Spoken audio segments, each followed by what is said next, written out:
सद्गुरुदेव की जय। सभी दिन एक समान नहीं होते। सबके जीवन में कभी दिन अच्छे तो कभी बुरे, कभी सुख के तो कभी दुख के, और कभी ऐसे तो कभी वैसे होने से एक समान नहीं होते।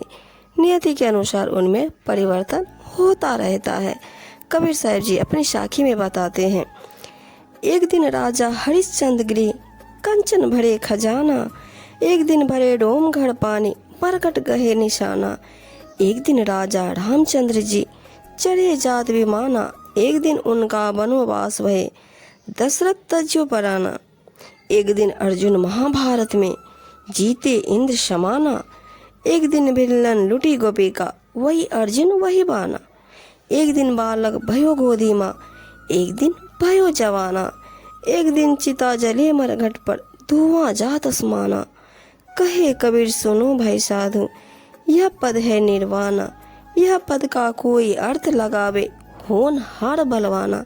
साहब जी बताते हैं, सूर्यवंश के शतवर्ती राजा हरिश्चंद्र का एक दिन था कि उनके घर अर्थात राजमहल में सोने के खजाने भरे थे, परंतु फिर उन्हीं का एक दिन ऐसा आया कि उनका सारा धन वैभव और ऐश्वर्य चला गया।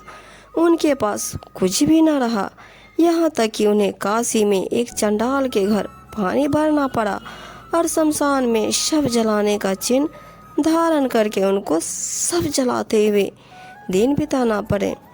महाराज श्री रामचंद्र जी का एक दिन ऐसा था कि वे विमान एवं रथ पर बैठकर घूमते फिरते थे।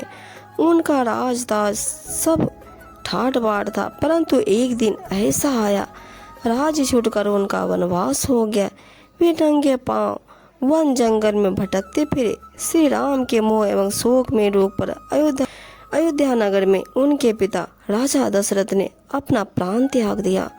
कुंती पुत्र अर्जुन का एक दिन ऐसा था कि उन्होंने महाभारत युद्ध में देवराज इंद्र के समान सूरवीर होकर विशाल कौरव सेना पर विजय पाई। फिर एक दिन ऐसा आया जब द्वारका से गोपिकाओं, बच्चों एवं बूढ़ों को लेकर हस्तिनापुर जा रहे थे। अर्जुन की राह में भिल्लौनों ने लूट लिया। उनके साथ श्री कृष्ण जी की गोपिकाएं भी थी। उन्हें कौल भील जाति के लोग बलपूर्वक पकड़ ले गए।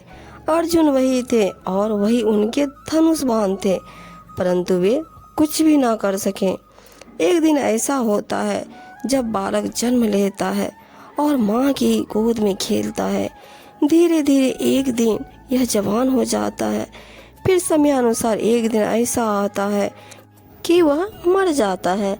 तब शमशान में उसकी लाश लकड़ियों की चिता में जलती है। उसका धुआं आकाश में उड़ कर जाता है।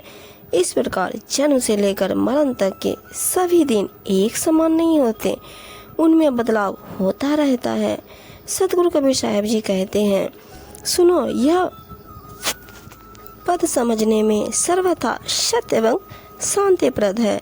जो कोई इसका ठीक ठीक अर्थ लगाएगा तथा भाव समझाएगा, उसे यह ज्ञात हो जाएगा कि नियति के अनुसार जीवन में होने वाली होनहार बलवान होती है, वह होकर ही रहती है, उस पर किसी का वश नहीं चलता। अतः वह मिथ्या मोह अभिमान छोड़कर सब दिनों में क्षमता एवं सद्भावना के साथ रहकर अपना कल्याण साधन करेगा।